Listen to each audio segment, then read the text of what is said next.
lembaran dari kayu yang dihiasi dengan kuningan kotak penyimpanan. Jenis ini banyak ditemukan di rumah-rumah bangsawan Batavia pada abad ke-17. Umumnya berfungsi sebagai tempat menyimpan perhiasan sehingga terdiri dari banyak laci kecil. Alat untuk mengukur bahan bangunan. Pada abad ke-18 ditemukan sebuah cara untuk mengukur berat bahan bangunan seperti semen, kerikil, dan lain sebagainya. Pengukuran dilakukan dengan menggunakan wadah kayu yang berbentuk menyerupai ember dan dihiasi cincin kuningan. Wadah ini terdiri dari berbagai macam ukuran, mulai dari 3 gantang hingga 5 gantang. Satu gantang setara dengan 8 kilo, serupa dengan alat ukur lainnya.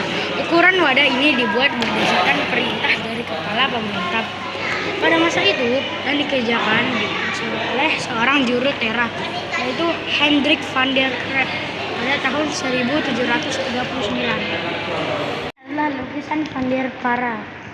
Lukisan yang menggambarkan sosok Petrus Albertus van der Para, salah seorang gubernur jenderal di Batavia, dilukis sekitar tahun 1761 hingga 1775 oleh seorang pelukis yang tidak dikenal namanya.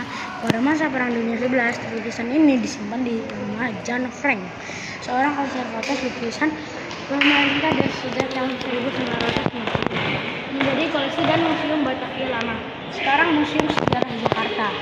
Ini adalah contoh-contoh dari mata uang zaman dulu setelah merdeka.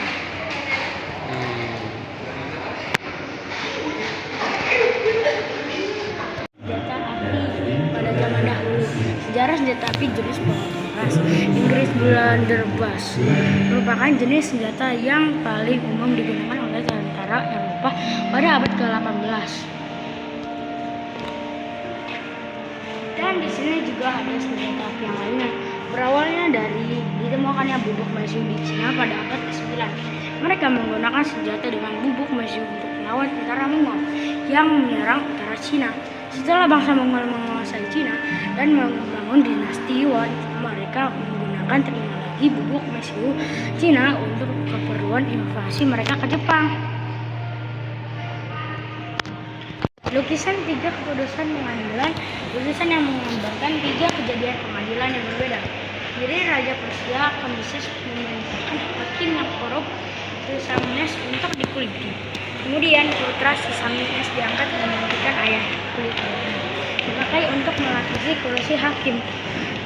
Raja Solomon mengadili seorang bayi yang diperebutkan oleh 2 wanita yang keduanya mengaku sebagai ibu kandungnya. Ketika sang raja mengancam untuk membelah bayi itu menjadi 2, salah seorang wanita kemudian menangis dan mengandalkan untuk memberikan sang bayi kepada wanita yang lain. Demi menyelamatkan nyawa bayi tersebut, sang raja kemudian memutuskan bahwa perempuan inilah ibu dari si bayi. Raja Zaleukos dari Lapisia mengorbankan salah satu matanya untuk menyelamatkan satu mata putranya yang harus ditusuk kedua matanya karena berzina. Ironisnya, peraturan ini ternyata dibuat oleh Raja Zaleukos sendiri. Di sini juga ada mainan game dan ada banyak sekali rumah-rumah seperti rumah panggung, kebaya, dan rumah penjuru. Coba kita mainin ya. Pertama kita taruh dulu, lalu kita taruh ini dan ditaruh di sini. Lalu kita taruh bentengnya di atas benteng. Sudah jadi. Jadi interaktif ya gamenya ya.